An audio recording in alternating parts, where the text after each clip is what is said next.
এই তালের সিজনে তাল দিয়ে তো অনেক রকমের রেসিপি তোমরা বানিয়েছো বন্ধুরা, কিন্তু আজ আমি তোমাদের সাথে যে রেসিপিটা শেয়ার করছি সেটা একবার বানিয়ে দেখো।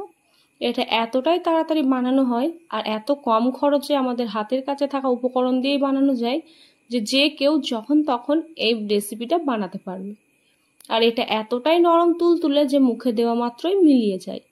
তালের এই টেস্টি রেসিপিটা বানানোর আগে তোমাদের কাছে ছোট্ট একটা রিকোয়েস্ট, যেসব বন্ধুরা আমার চ্যানেলে নতুন তারা প্লিজ আমার চ্যানেলটা সাবস্ক্রাইব করে দিও আর পাশে থাকা বেল আইকনের অল নোটিফিকেশন অপশনটা অন করে রেখো, যাতে আমি যখনই কোনো নতুন ভিডিও আপলোড করব তার নোটিফিকেশন সবার আগে তোমার কাছে পৌঁছয়।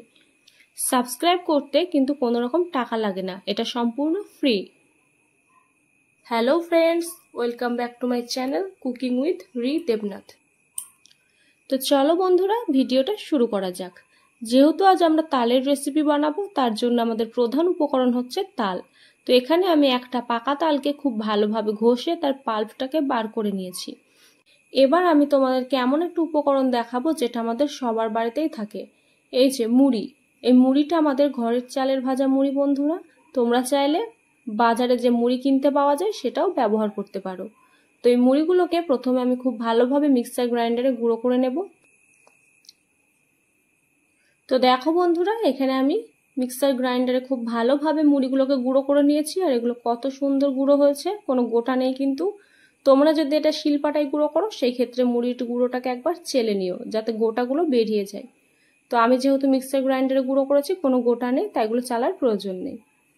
এবার দেখো আমি একটা কড়াইকে গ্যাস ওভেনে রেখে দিয়েছি, এখনো কিন্তু গ্যাস ওভেনটা আমি অন করিনি। এই বন্ধ অবস্থাতে কড়াইতে আমি দিয়ে দেব তালের সেই পাল্প। বন্ধুরা, কিভাবে একটা ডিম আর আটা দিয়ে তার সাথে একটা সিক্রেট উপকরণ মিশিয়ে আমরা বেকারি স্টাইলে বিস্কুট বানাতে পারি তার ভিডিও আমার চ্যানেলে রয়েছে। এখনো যদি না দেখে থাকো তার লিঙ্ক আমি উপরে আই বাটনে দিয়ে দেবো, অবশ্যই একবার দেখে এসো। আর আমার ভিডিওটা তোমাদের যদি ভালো লেগে থাকে তাহলে অবশ্যই একটা লাইকও দিয়ে এসো। তো এবার আমি খুন্তির সাহায্যে এটাকে নেড়ে চেড়ে গ্যাস ওভেনটাকে অন করে দিয়ে খুব ভালোভাবে তালের পাল্পটাকে আমি ফুটিয়ে নেব। তোমরা নিশ্চয়ই ভিডিওতে দেখতেও পাচ্ছ যে আমাদের তালের পাল্পটা ফুটছে। তো কিছুক্ষণ ফুটিয়ে নিলে কি হবে, তালের যে তেতো ভাব সেটা কিন্তু চলে যাবে। তালের পাল্পটা কিছুক্ষণ ফুটিয়ে নেওয়ার পর এর মধ্যে আমি মুড়ির গুঁড়োগুলো দিয়ে দেব। এবার দুটো উপকরণ খুব ভালোভাবে আমি একসাথে মিশিয়ে নেব। তবে এইটুকু মুড়ির গুঁড়োই আমাদের হবে না, এখানে আরও একটু মুড়ির গুঁড়ো আমাদের প্রয়োজন। তো সেটাকেও আমাদের দিতে হবে, তবে একবারে নয়, অল্প অল্প করে। আর এই পর্যায়ে অবশ্যই গ্যাসের যে ফ্লেম সেটাকে কিন্তু আমাদের কম রাখতে হবে।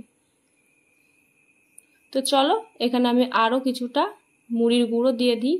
তারপর খুব ভালোভাবে নেড়ে চেড়ে আমি একটা ডোয়ের মতন তৈরি করে নেব। আমার ভিডিওটা যদি তোমাদের একটুও ভালো লেগে থাকে তাহলে প্লিজ একটা লাইক করে দিও আর কমেন্ট বক্সে তোমাদের গুরুত্বপূর্ণ মতামত লিখে যেও। আমি আমার পরবর্তী ভিডিওতে তোমাদের এই কমেন্টগুলো পড়ে শোনাবো। আর আমার আগের ভিডিওতে যেসব বন্ধুরা কমেন্ট করেছো তাদের কমেন্টগুলো আমি এই ভিডিওর শেষে পড়ে শোনাবো। তো দেখো বন্ধুরা, আমি এটাকে খুব ভালোভাবে নেড়ে নিয়েছি আর একটা ডোয়ের মতন করে নিয়েছি।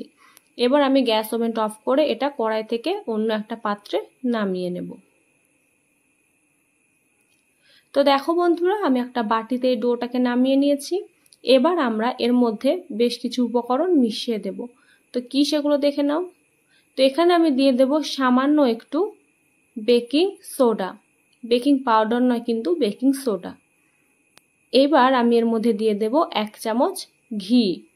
এই ঘিটা দিলে কিন্তু ফ্লেভারটা খুবই সুন্দর হয়, তাই অবশ্যই ঘিটা দিয়ে দেবে বন্ধুরা। এবার খুব ভালোভাবে আমি সমস্ত উপকরণগুলো একসাথে মিশিয়ে নেব। আর এই ঘিটা দিয়ে যখনই আমরা এই ডোটাকে মাখবো তখন একটা মসৃণ ডো তৈরি হয়ে যাবে।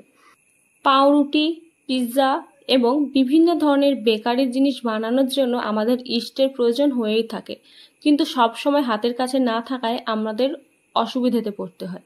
কিভাবে খুব সহজেই আমাদের হাতের কাছে থাকা কয়েকটা উপকরণ দিয়ে আমরা ইস্ট বানাতে পারি তার ভিডিও আমার চ্যানেলে রয়েছে। তোমরা যদি সেই ভিডিওটা না দেখে থাকো তার লিঙ্ক আমি উপরে আই বাটনে দিয়ে দেবো, অবশ্যই একবার চেক করে নিও। তো দেখো ডোটা আমাদের পুরো ভালোভাবে মাখা হয়ে গেছে। এবার আমি এখান থেকে অল্প একটু ডো নিয়ে হাতে গোল গোল করে প্রথমে পাকিয়ে নেব। তারপর আমরা এটাকে একটা শেপ দেব। যত ভালো করে গোল গোল পাকাবে ততই কিন্তু আমাদের জিনিসটা মসৃণ হবে বন্ধুরা। তো চলো, এবার আমি এটাকে একটু হালকা হালকা চাপ দিয়ে একটু লম্বা সাইজের করে নিচ্ছি। তো তোমরা চাইলে তোমাদের পছন্দ মতো যে কোনো শেপ এখানে দিতেই পারো। তো দেখো বন্ধুরা কত সুন্দর লাগছে দেখতে। তো এইরকম ভাবে আমি বাকিগুলোকেও সব বানিয়ে নিয়েছি। তো এবার এগুলোকে আমি কি করব সেটাই তোমরা দেখতে থাকো। তো এখানে দেখো আমি একটা কড়াইকে গ্যাস ওভেনে বসিয়ে দিয়েছি। এবার এতে আমি 3/4 কাপ চিনি দিয়ে দেব। তোমরা চাইলে চিনির পরিমাণটা একটু কমিয়েও দিতে পারো। যতটা পরিমাণ চিনি এখানে কিন্তু ঠিক ততটা পরিমাণই জল দিতে হবে। প্রথমে আমি জলের পরিমাণটা কম দিয়েছিলাম, কিন্তু পরবর্তীতে আমি আরো একটু জল দিয়েছিলাম, সেটা ভিডিওতে দেখানো হয়নি বন্ধুরা। তাই আমি তোমাদের মুখেই বলে দিচ্ছি যে যতটা পরিমাণ চিনি ঠিক ততটা পরিমাণ জল আমাদের দিতে হবে।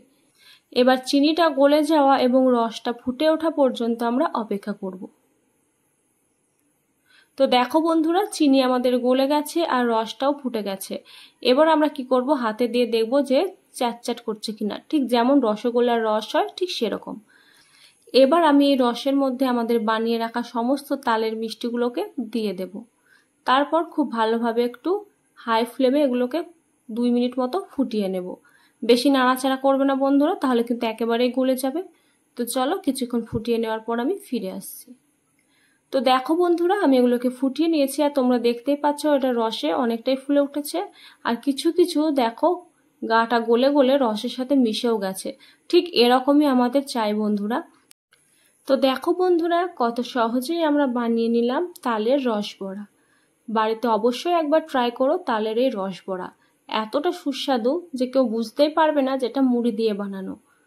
তো চলো ভিডিওটা ভালো লাগলে অবশ্যই একটা লাইক করে দিও, আর বন্ধুদের সাথে বেশি বেশি করে শেয়ার করে তাদেরকেও ভিডিওটা দেখার সুযোগ করে দিও। এবার আমি তোমাদেরকে আমার প্রিয় দর্শকদের কমেন্টগুলো পড়ে শোনাবো।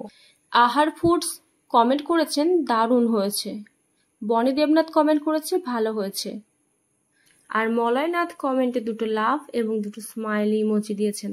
তো আজ এই পর্যন্তই, আবার দেখা হবে নেক্সট ভিডিওয়। ততক্ষণ সবাই ভালো থেকো, সুস্থ থেকো। বাই।